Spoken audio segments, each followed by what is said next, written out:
શ્રીમદ ભાગવદ્ ગીતા મહાત્મય.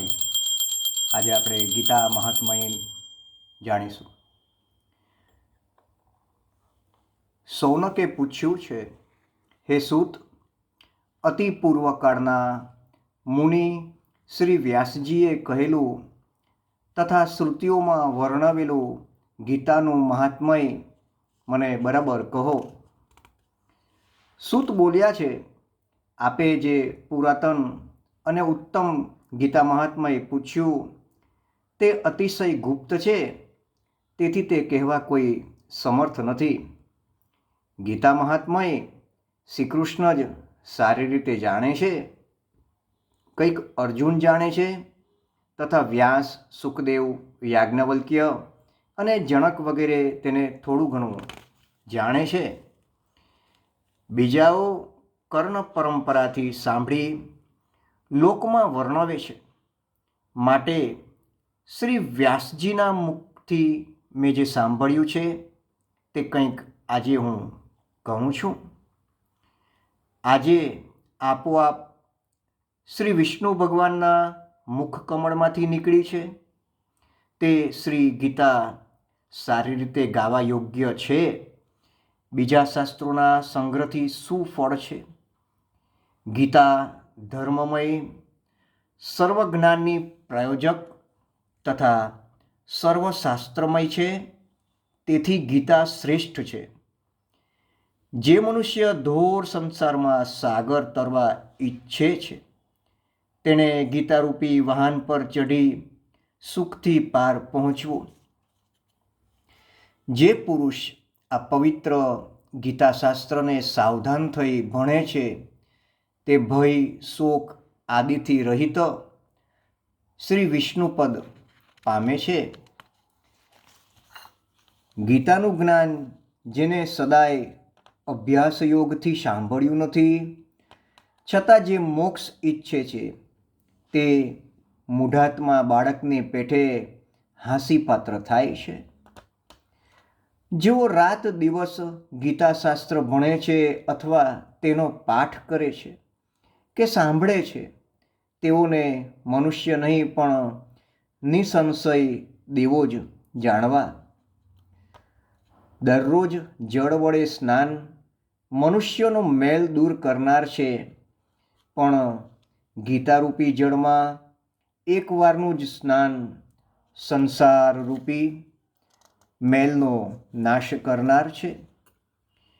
જે મનુષ્ય પોતે ગીતાશાસ્ત્રનું પઠન પાઠન જાણતો નથી, બીજા પાસેથી જેણે તે સાંભળ્યું નથી, તેમ જેને તેનું જ્ઞાન નથી, જેને તેના પર શ્રદ્ધા નથી અને ભાવના પણ નથી, તે પુરુષ મનુષ્યલોકમાં ભટકતા ભૂંડ જેવો છે. તેનાથી નીચ બીજો કોઈ મનુષ્ય નથી, કેમ કે ગીતાને તે જાણતો નથી. જે ગીતાના અર્થનું પઠન કરતો નથી, તેના એ જ્ઞાન, આચાર, વ્રત, ચેષ્ટા, તપ અને યશને ધિક્કાર છે. એનાથી અધમ બીજો કોઈ મનુષ્ય નથી. જે જ્ઞાન ગીતામાં ગવાયું નથી, તે વેદમાં અને વેદાંતમાં નિંદેલું હોય, નિષ્ફળ, ધર્મરહિત અને આસુરી જાણવું. જે મનુષ્ય રાત દિવસ સૂતા, જતા, બોલતા અને ઊભા રહેતા પણ ગીતાનું બરાબર સતત અધ્યયન કરે છે, તે શાશ્વત મોક્ષ પામે છે. યોગીઓના સ્થાનમાં, સિદ્ધોના સ્થાનમાં, શ્રેષ્ઠ પુરુષો આગળ, સંત સભામાં, યજ્ઞ સ્થાનમાં અથવા વિષ્ણુ ભક્તો આગળ ગીતાનો પાઠ કરતો મનુષ્ય પરમ ગતિ પામે છે. જે ગીતાનો પાઠ અથવા શ્રવણ દરરોજ કરે છે, તેણે દક્ષિણા સહિત અશ્વમેઘાદિ યજ્ઞો કર્યા ગણાય છે. જેણે ભક્તિભાવથી એકાગ્રચિત્તે ગીતાનું અધ્યયન કર્યું છે, તેને સર્વ વેદો, શાસ્ત્રો અને પુરાણોક્તો અભ્યાસ કર્યો ગણાય છે. જે મનુષ્ય પોતે ગીતાનો અર્થ સાંભળે, ગાય અને પરોપકારથી સંભળાવે તે પરમપદ પામે છે. જે ઘરમાં શ્રી ગીતાનું પૂજન થાય છે ત્યાં પણ દૈવિક અને આધિભૌતિક તાપથી થતી પીડા તથા વ્યાધિઓના ભય આવતો જ નથી. વળી તેને શ્રાપ કે પાપ લાગતા નથી, જરા પણ દુર્ગતિ થતી નથી અને શરીરના 6 શત્રુઓ કામ, ક્રોધ, લોભ, મોહ, મદ અને મત્સર કદી પીડા કરતા નથી.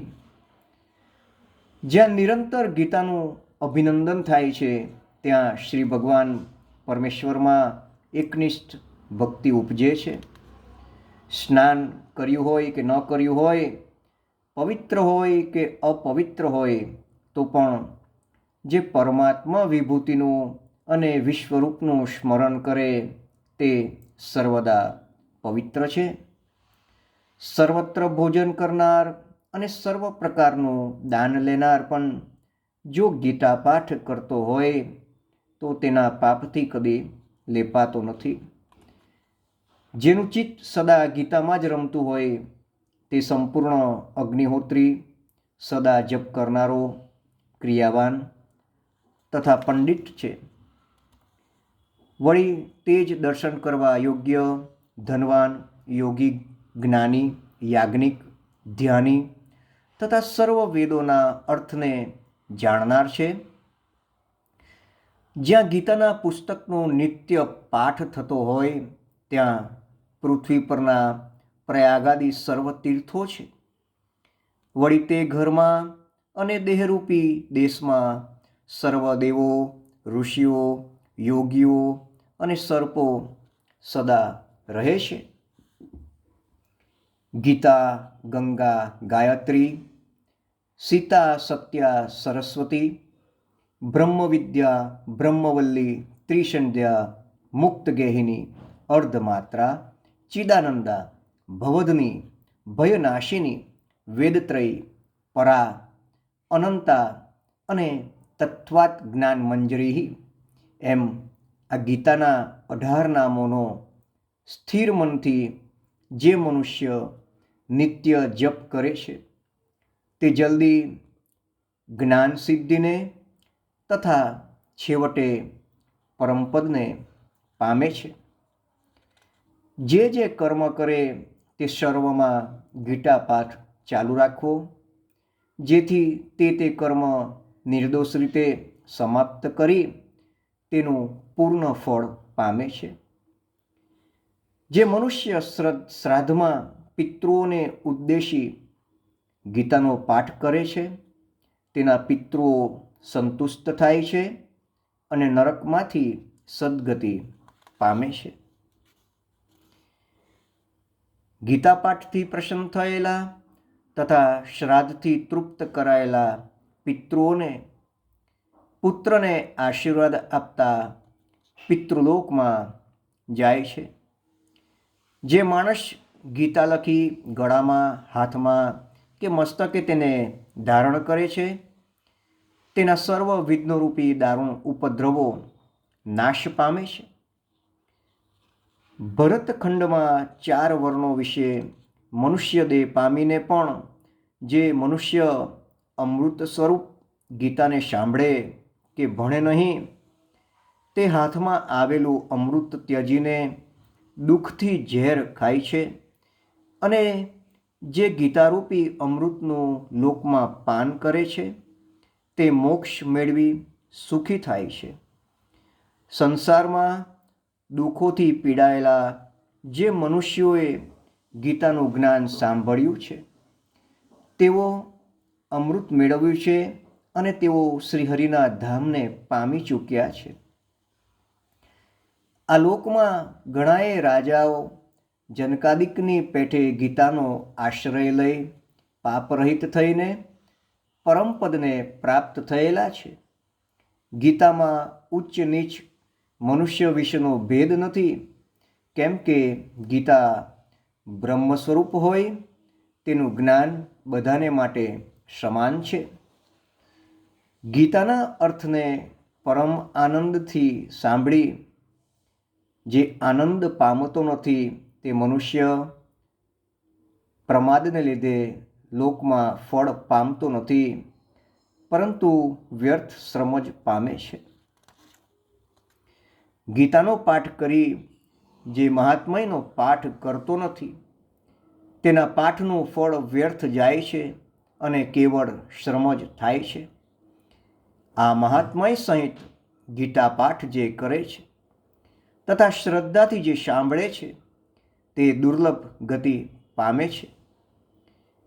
ગીતાનું આ સનાતન મહાત્મય મેં કહ્યું છે તેનો ગીતાના પાઠને અંતે જે પાઠ કરે છે તે ઉપર જે કહ્યું તે ફળ પામે છે. ઇતિ શ્રી વરાહપુરાણો કૃત શ્રી ગીતા મહાત્મ્ય અનુસાર સમાપ્ત. શ્રી કૃષ્ણ કનૈયા લાલની જય.